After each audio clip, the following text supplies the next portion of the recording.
Welcome to unique world episode 5. ஒரு அரசர் கதையை பற்றி இன்றைக்கி பார்க்க போகிறோம். ஒரு அரசர் என்ன பண்ணிக்கிறாரு அப்படின்னா, நாட்டை விரிவுபடுத்தணுன்றதுக்காக முயற்சி எடுத்து அந்த ஊர் எல்லையில் இராணுவ வீரர்களோட அங்கே தங்கியிருக்கிறாரு.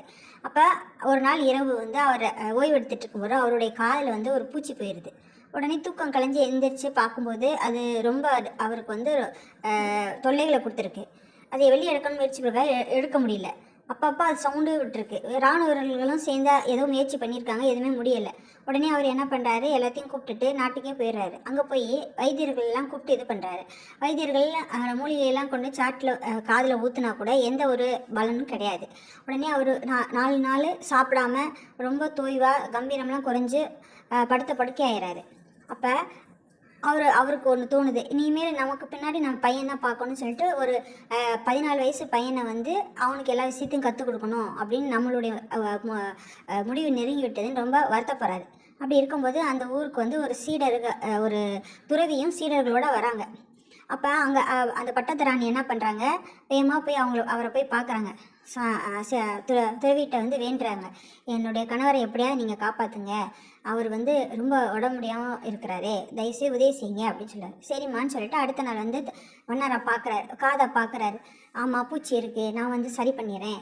ஆனால் இதை சரி பண்ணுறதுக்கு பக்கத்தில் உள்ள பக்கத்தில் உள்ள மூலிகையெல்லாம் தேவைப்படாது, 100 மைலுக்கு மேலே உள்ள காட்டில் போய் எடுத்துகிட்டு வரணுன்றாரு.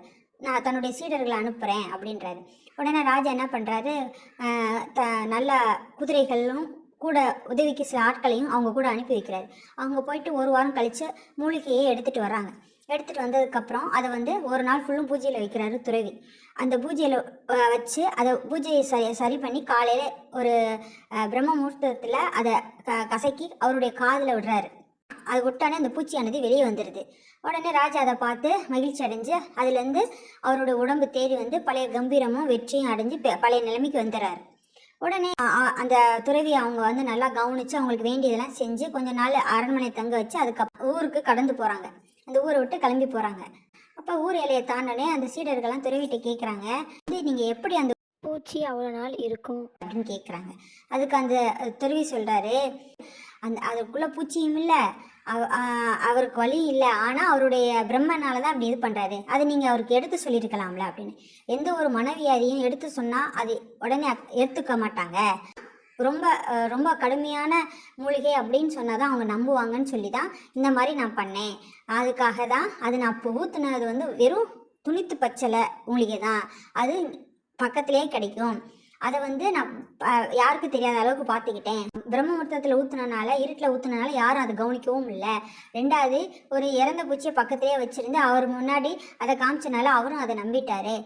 இதை உண்மையாக எடுத்து சொன்னால் அவர் கேட்க மாட்டாது. ஏன்னா மனவியாதியை எல்லாருனாலையும் உடனே குணப்படுத்த முடியாது. அது அவங்க போக்கிலே போய் தான் நம்ம குணப்படுத்த முடியும்.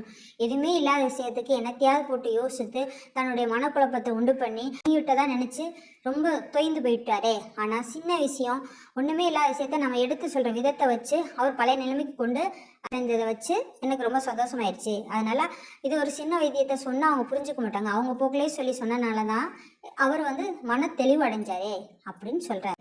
என்ன மக்களே, இதை கேட்குற நீங்கள் கூட அப்படி தான் சில விஷயங்கள் எப்போ பார்த்தாலும் நம்ம குழப்பிக்கிட்டே இருப்போம். அந்த குழப்பங்களே இல்லாமல் எந்த ஒரு விஷயத்தையும் டேக் இட் ஈஸியாக எடுத்துகிட்டு போயிட்டு இருந்தீங்கன்னா மன மகிழ்ச்சியும் சந்தோஷத்தையும் அடையலாம்.